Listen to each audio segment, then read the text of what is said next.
Un navire abandonné au milieu de l'Atlantique. La cargaison est intacte, mais pas une âme vivante à bord. Pas de lutte, pas de sang, pas de cris. Depuis 150 ans, le plus célèbre bateau fantôme ne cesse d'obséder les océans. Mais ce qu'on raconte n'est pas toujours la vérité. Voici ce qu'il s'est réellement passé. 7 novembre 1872, port de New York.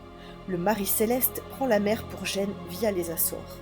À bord, le capitaine Benjamin Spooner Briggs, sa femme Sarah, leur fille Sophia, 7 marins et près de 1700 barils d'alcool industriel. Le temps est doux, la mer est calme, rien ne laisse présager l'ombre qui approche. Le 4 décembre 1872, soit un mois plus tard, entre les Açores et les côtes portugaises, le voilier britannique Dei Gracia aperçoit un navire à la dérive. Le capitaine David Morehouse prend sa longue vue et scrute la coque. Le nom s'affiche clairement, Marie Céleste. Il connaît bien le capitaine Briggs, un ami de longue date. Ils avaient quitté New York à quelques jours d'intervalle. Mais ce qui frappe Morehouse, c'est le silence absolu sur le pont. Aucun signal de détresse, aucune silhouette, rien ne bouge.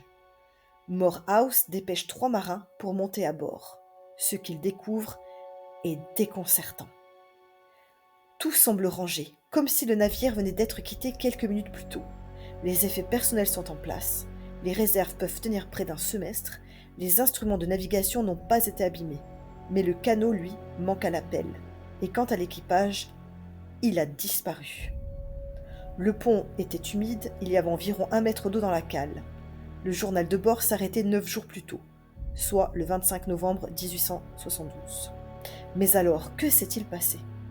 Il existe beaucoup de théories, mais la plus cohérente est celle d'une fuite de vapeur d'alcool. Certains barils auraient dégagé du gaz, créant la crainte d'une explosion.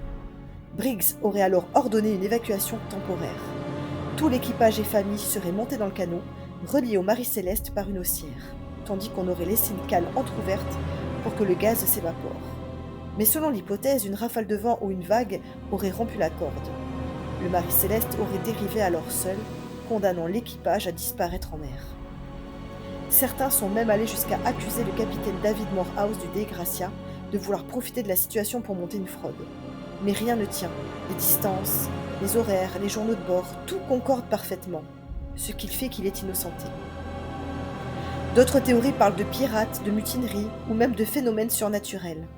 10 ans plus tard, un jeune écrivain publie anonymement une nouvelle inspirée de l'affaire. Son nom, Arthur Conan Doyle, le futur créateur de Sherlock Holmes.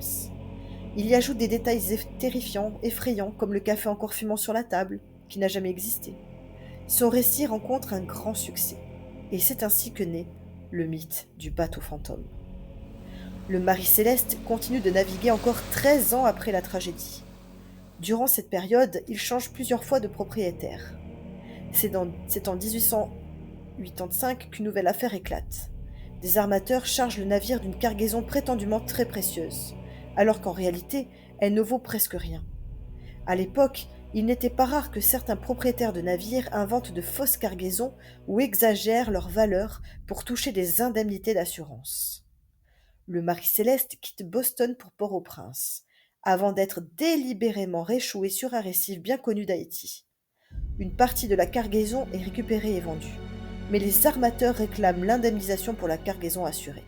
Les enquêteurs découvrent la supercherie et le scandale éclate. Les propriétaires sont poursuivis pour fraude et conspiration. Certains seront finalement relâchés après restitution partielle des fonds. Mais le navire, lui, est définitivement perdu. Il ne sera jamais récupéré. Il finit brisé sur les récifs et sombre dans les profondeurs. En 2001, une épave correspondant fortement au bateau fantôme est repérée au large d'Haïti. Mais son identification ne sera jamais confirmée à 100%.